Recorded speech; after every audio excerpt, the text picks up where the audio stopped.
నమస్తే welcome to our channel. Madam Tussauds wax museum లో wax statue ఉండడం అనేది చాలా తక్కువ మంది సెలబ్రిటీస్ కే ఉంటుంది. మన తెలుగు హీరోస్ లో మహేష్ బాబు గారు అలాగే ప్రభాస్ గారు అల్లు అర్జున్ గారికి మాత్రమే ఆ మ్యూజియం లో వ్యాక్స్ స్టాచ్యూస్ అయితే ఉన్నాయి. ఇప్పుడు ఆ ఛాన్స్ రామ్ చరణ్ గారికి కూడా వచ్చింది. ఈ మూమెంట్ రామ్ చరణ్ గారి ఫ్యాన్స్ కి అండ్ ఫ్యామిలీ మెంబర్స్ అందరికీ కూడా ఒక ప్రౌడ్ మూమెంట్ అనే చెప్పుకోవచ్చు. RRR సినిమాతో ఆయన పాన్ ఇండియా రేంజ్ లో నెక్స్ట్ లెవెల్ క్రేజ్ సంపాదించుకున్నారు.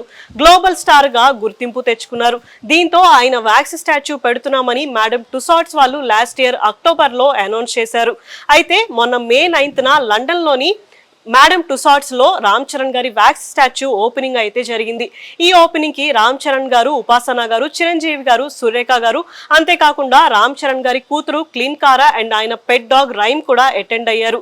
అయితే ఈ మూమెంట్ సోషల్ మీడియాలో ఇప్పుడు వైరల్ గా అయితే రామ్ చరణ్ గారి వ్యాక్స్ స్టాచ్యూలో ఆయన పెట్ డాగ్ రైమ్ ని కూడా యాడ్ చేశారు. ఇలా పెట్ డాగ్ తో ఫోటో ఉన్న first person queen Elizabeth II. ఆ తర్వాత సెకండ్ పొజిషన్ రామ్ చరణ్ గారికే దక్కింది. ఈ మూమెంట్ కూడా అందరికీ ఒక స్పెషల్ మూమెంట్ అనే చెప్పుకోవచ్చు. అయితే ఈ వ్యాక్స్ స్టాచ్యూ ఓపెనింగ్ అయిపోయిన తర్వాత రామ్ చరణ్ గారు అండ్ ఫ్యామిలీ మెంబర్స్ అందరూ కూడా ఈ వ్యాక్స్ స్టాచ్యూతో ఫొటోస్ అయితే దిగారు. ఈ ఫొటోస్ ఇప్పుడు సోషల్ మీడియాలో చాలా వైరల్ గా అయితే మారాయి. ఆయన ఫ్యాన్స్ అందరూ కూడా ఇదొక ప్రౌడ్ మూమెంట్ అని కామెంట్స్ అయితే పెడుతున్నారు. మొత్తానికి ఈ లిస్ట్ లో రామ్ చరణ్ గారు కూడా జాయిన్ అవ్వడం అనేది మన తెలుగు ఇండస్ట్రీకి కూడా ఒక స్పెషల్ మూమెంట్ అని చెప్పుకోవచ్చు. అలాగే ఈ ఫొటోస్ లో చిరంజీవి గారు కూడా చాలా యంగ్ గా అయితే కనిపిస్తున్నారు. దీంతో ఇప్పుడు ఆయన నెక్స్ట్ సినిమా కోసం అందరూ కూడా చాలా ఈగర్ గా అయితే వెయిట్ చేస్తున్నారు.